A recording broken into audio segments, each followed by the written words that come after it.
Perdamaian adalah usaha yang sangat sulit.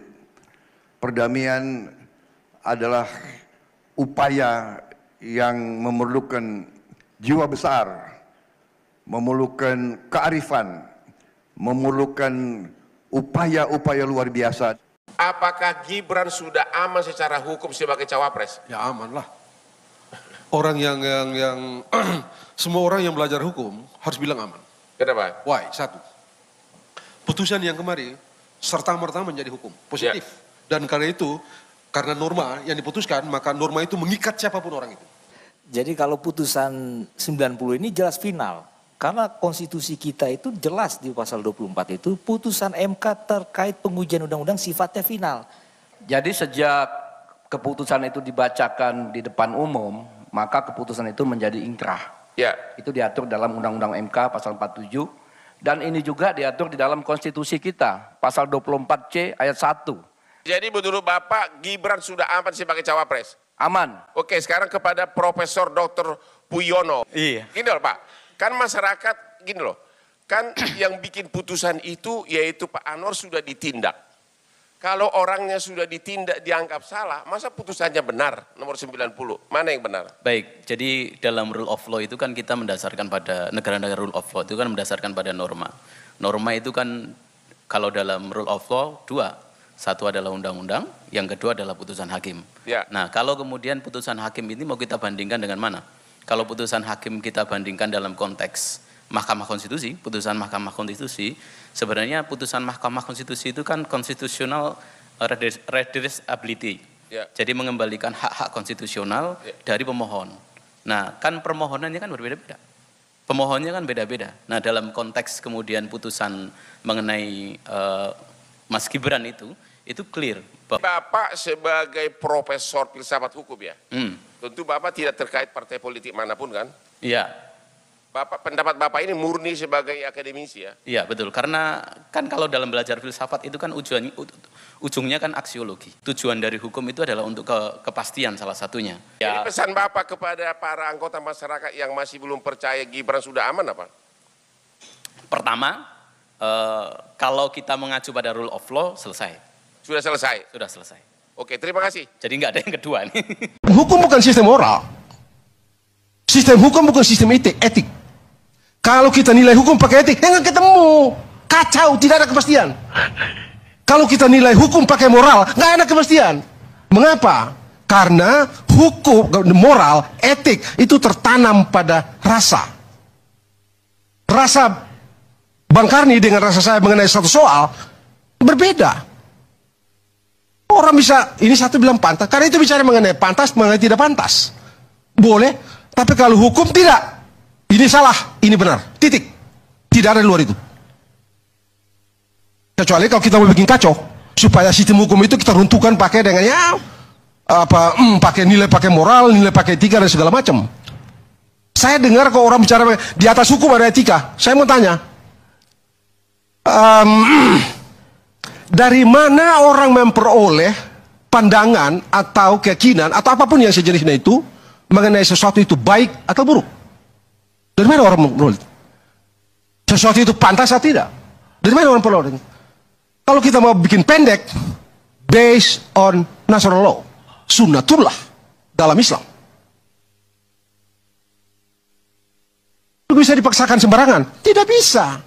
Sesuatu yang bermoral, sesuatu dari sudut pandang abang atau sudut pandang dari ini bermoral atau ini etis, tapi dari sudut orang lain itu boleh aja tidak etis, itu biasa saja tuh, bukan sesuatu yang imperatif, bisa dilakukan. Nah karena itu, karena tidak bisa dipaksakan dari luar, karena itu berakar di dalam, maka bikin hukum supaya bisa dipaksakan oleh orang yang punya otoritas, tidak kurang dan tidak lebih. Kita jangan kacaukan. Kalau kita nilai hukum dan moral, game over bangsa ini. Jangan jalan hukum ya, kita nggak mau ya sudah. Begitu itu. Sama dengan kebenaran. Kalau kebenaran itu takar pakai orang banyak, semua orang bilang salah, salah itu. Semua orang bilang benar, benar itu. Tidak ada standarnya. Fasis. Dan itu yang dilakukan oleh Hitler misalnya. Jadi kita mesti clear di sini. Jelas kok. Kalau misalnya presiden itu siapapun dia, dibilang hanya bisa kampanye kalau dia capres. Ngapain dibilang presiden punya hak untuk berkampanye? Ngapain? Karena setiap capres, siapapun dia, pasti punya hak. Tidak mungkin ada capres yang tidak punya hak. Penggunaan hak itu digantungkan atau disandarkan pada sejumlah syarat. Yang kalau syarat itu tidak terpenuhi, perbuatan itu menjadi tidak sah. Dalam hukum ukurannya adalah sah dan tidak sah. Tidak ada pantas dan tidak, bukan pantas dan tidak pantas. Suka atau tidak, senang atau tidak. Bang Karni, saya di LC beberapa waktu lalu, masih di yang live itu juga saya sudah pernah bilang gitu ya. Suatu hari Sayyidina Ali itu kehilangan baju besi dan dia bawa masalah itu kepada Hakim Suraih. Dia pemimpin, begitu. Dia pemimpin kan? Tapi apa? Dia tidak bisa buktikan barangnya itu dicuri oleh si Yahudi itu. Dia tidak bisa. Karena saksinya cuma dua, anaknya dengan pembantunya. Dan menurut kaidah fikih tidak bisa. Nggak bisa. Karena ini anak terikat darah dan Anda tidak akan jujur. Ini orang yang berada di kekuasaan Anda tidak akan jujur. Dalam kaidah fikih tidak bisa. Kalah. Orang itu kalah. Si Sayyidina Ali kalah. Oh, dia pemimpin. Mau bilang apa? Lalu orang bilang, ah itu kan formil. Lalu apa mau bilang?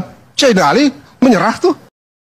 Yang saya sedih itu, teman-teman yang dulu merasa sebagai korban hoax, hari ini sebagai pelaku hoax. Ah, gimana tuh Bang? Gimana maksudnya Bang? Iya, dulu kan banyak pendukung-pendukung Pak Jokowi merasa sebagai korban hoax. Hari ini mereka jadi pendukung Mas Ganjar, jadi pelaku hoax mereka. Yaitu yang di hoax yang pertama misalnya, ketika Gibran dibilang, ah ini Gibran nggak tahu data nih, penduduk Indonesia aja cuma 270 juta, kenapa program makan gratis bermanfaat buat 400 juta? Pidatonya dipotong. Karena Gibran kasih contoh ini sudah dilaksanakan di 76 negara. Yang itunya dipotong. Pelaku hoax nggak kira-kira? 400 juta di 76 negara. Di 76 negara. Ini, wah Indonesia gimana? Ini kan hoax-hoax kayak gini itu banyak bertaburan nih. Sama kayak hoax misalnya dibilang pasangan Prabowo Gibran itu mengusulkan nggak ada debat cawapres. Padahal bukan kita yang mengusulkan. Yang mengusulkan kalau tercatat di minute of meeting itu pasukan timnya Amin yang mengusulkan hal yang seperti itu. Tapi kemudian ditwist kayak gitu. Hoax yang terbesar itu adalah ketika debat dia membawa orang tua dari Harun Ar-Rasyid.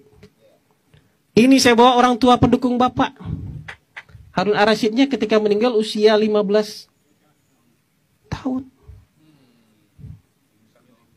Itu hoax yang luar biasa dipakai memang untuk cywar mungkin untuk Pak Prabowo.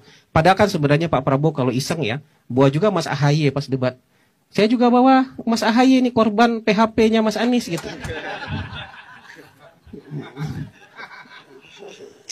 Cuman Pak Prabowo nggak begitu orangnya. Dia nggak mau urusan-urusan pribadi, urusan-urusan serangan-serangan pribadi dibawa ke forum terbuka, forum debat. Jadi menurut saya kayak gitu. Jadi kalau kita bicara chance, ya, menurut saya sekarang 85-90% peluangnya satu putaran untuk Prabowo Gibran. Apakah pasangan Anies bisa juga satu putaran? Bisa, tapi peluangnya tentu lebih kecil. Kami ini adalah mengusung tentang dua simbol yang kami usung. Pertama adalah simbol rekonsiliasi. Bagaimana kekuatan Pak Jokowi menyatu dengan kekuatan Pak Prabowo.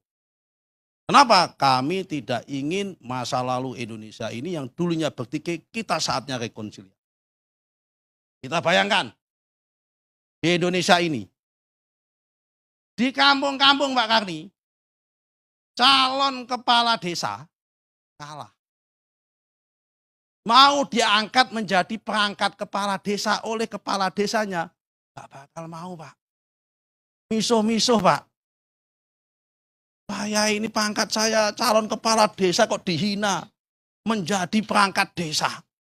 Menjadi kami tua. Menjadi modin atau menjadi carik. Gak bakal mau Pak. Tanya Pak teman-teman. Di desa-desa itu kalau kompetisi kepala desa kalah. Bisa 5 tahun, bisa 6 tahun gak omong-omongan. Lebaran pun gak datang. Tapi betul kan Pak? Tapi alhamdulillah. Kami ini bisa mengusung rekonsiliasi Pak Prabowo ini. Subhanallah, Masya Allah Pak Fahri. Yang dulu didukung Pak Fahri. Saya ini jujur saja baru punya pengalaman pertama kali ini saya mendukung Pak Prabowo. Kalau Pak Farid 3 kali mendukung pengalaman dukung Pak Prabowo. Pak Masinton sudah pernah punya pengalaman dukung Pak Prabowo. Tahun 2009. Ya kan? Saya pertama kali ini.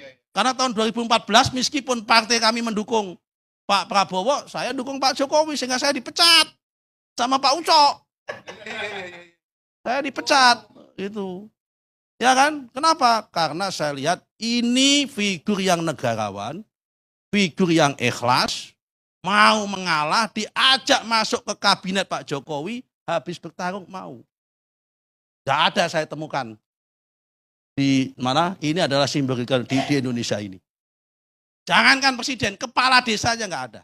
Kenapa saya sebut orkestrasi elektoral dalam rangka mendelegitimasi pemerintah? Kenapa begitu? Karena asumsinya dengan cara mendelegitimasi pemerintahan Pak Jokowi, harapannya itu bisa menurunkan elektabilitas Pak Prabowo dan Mas Gibran. Anda perhatikan ya orkestrasinya. Di awal, ketika ini survei tinggi, terus kok nggak bisa turun-turun surveinya Pak Prabowo dan Mas Gibran. Tiba-tiba muncul wacana pemakjulan.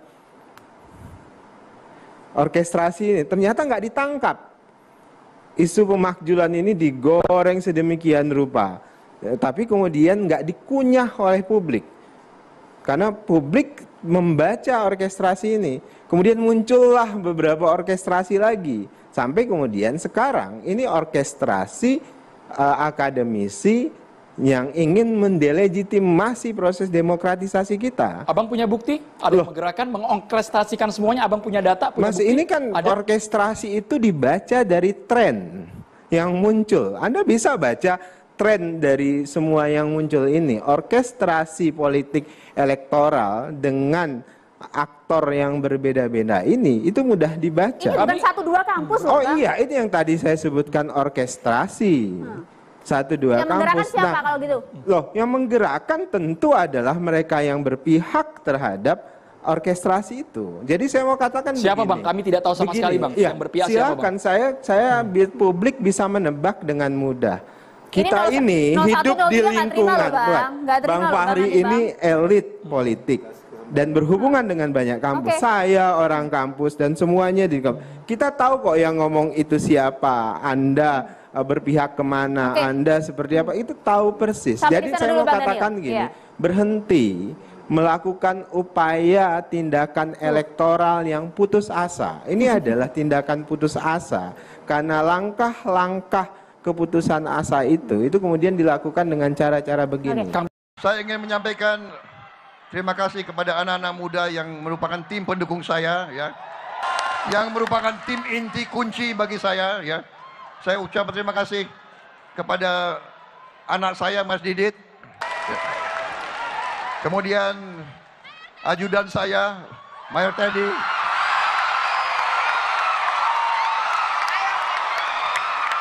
kemudian saya punya sekretaris pribadi 3, Saudara Rizky,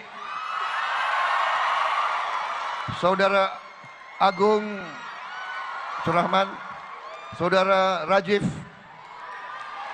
Kebetulan 3-tiganya masih bujangan. Yang ingin cari mantu, silakan daftar di Kartanegara nomor 4.